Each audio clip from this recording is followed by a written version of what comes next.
And Bayit is translated to mean a prison. Right? Bayit is translated to mean a place of prison, imprisonment. Now, God, if my memory serves me correct, Abraham was not in jail.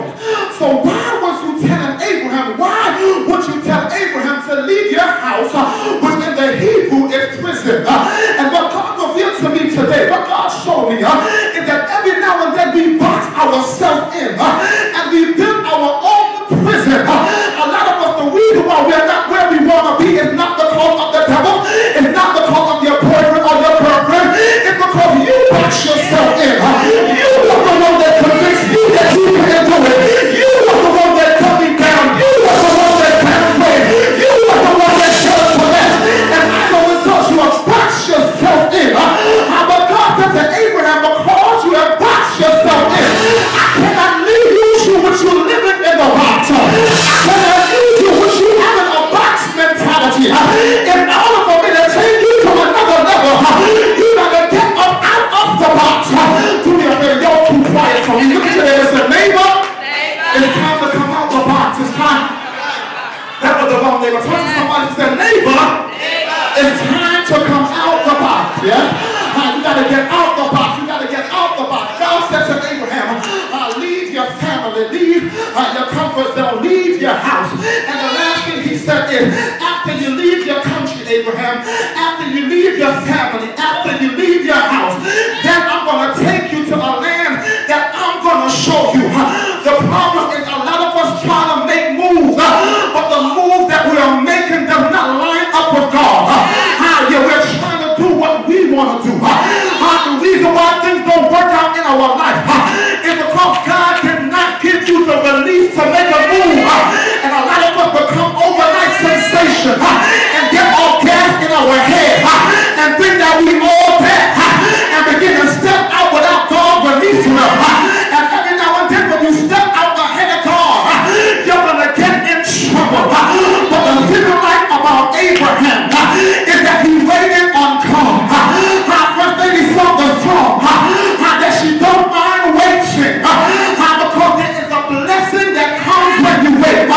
The Bible says they that wait on the Lord, he shall renew their strength. The problem is everybody wants instant gratification. Everybody wants a microwave blessing. Everybody wants the here and the now. But nobody wants to be processed. But I want to let y'all know tonight that unless you are processed, you are good for nothing. That's why a lot of people, they blow up today, and tomorrow they're nowhere to be found because they are not processed. So look at your neighbor and say, neighbor, you got to learn how to wait.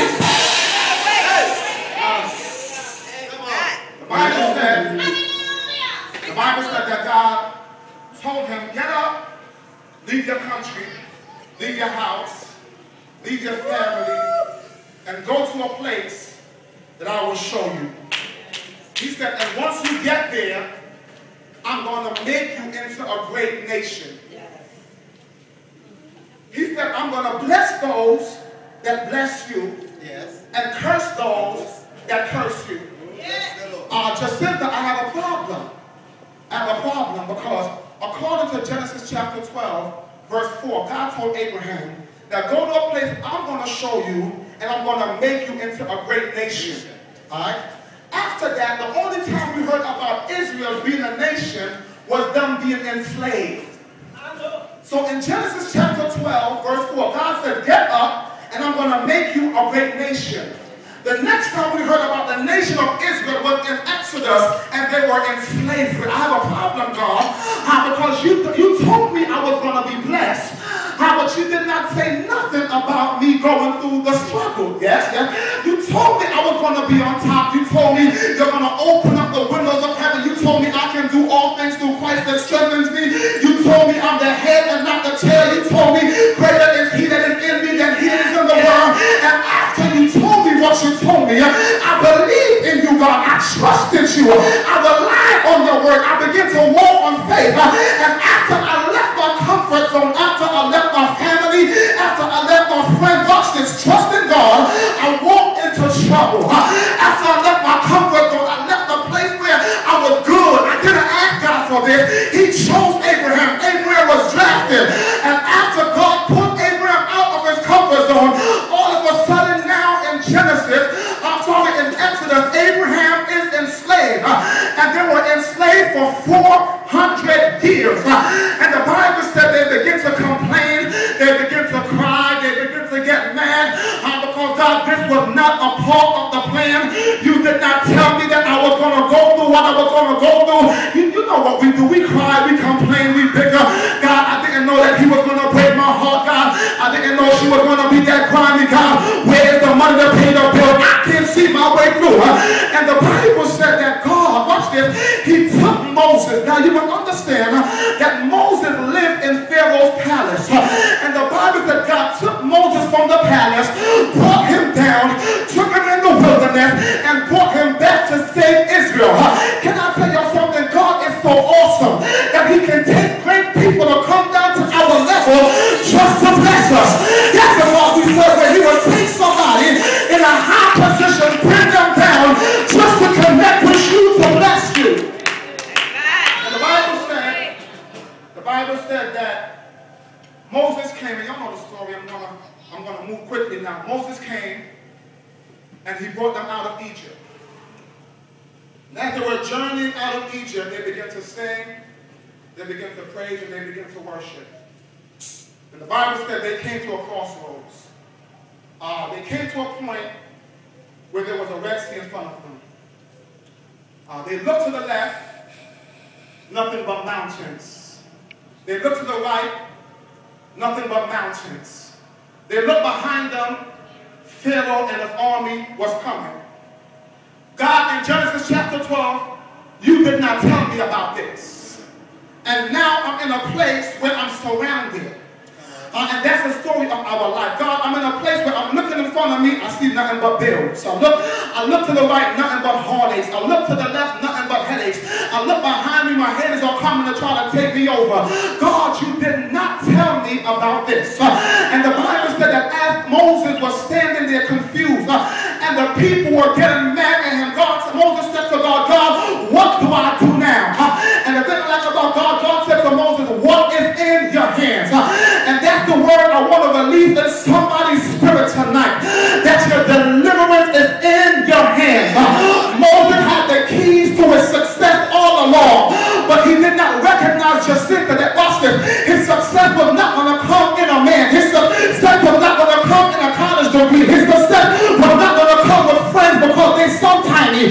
But Moses had to realize that my success is always in me. And I want to encourage somebody, and I'm almost through, that God has placed your success right in you.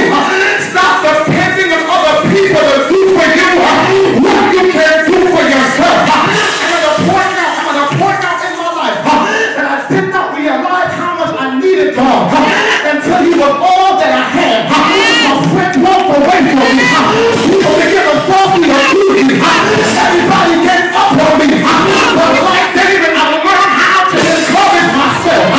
The Bible says we can let it go for a night. The joy comes in the morning. And the thing I like about what God told Moses, he said, Moses, if you want to come out of what you're in, stop looking on the outside, but begin to look on the inside. And this is the way I came to announce to everybody that this is your season to eliminate people. You got to eliminate the dependency on people. If you don't want to be around me, that's your fault. I'm going to learn how to depend on myself. The Bible says that the sea was open. That they crossed over on the other side. And this is where the story picks up where we're at now. They crossed over and they were at the bottom of Mount Sinai. And the Bible said, watch this was a 3 days journey at best. And at worst, it was an 11-day journey. So Jacinta, it was supposed to take them anywhere between 3 and 11 days to get to their promise. But somewhere along the line, they became complacent again. And the Bible said they began to walk around the mountain of Sinai. They began to go in circles and they began to walk around the mountain. They began to walk around the mountain. And watch this, Jacinta.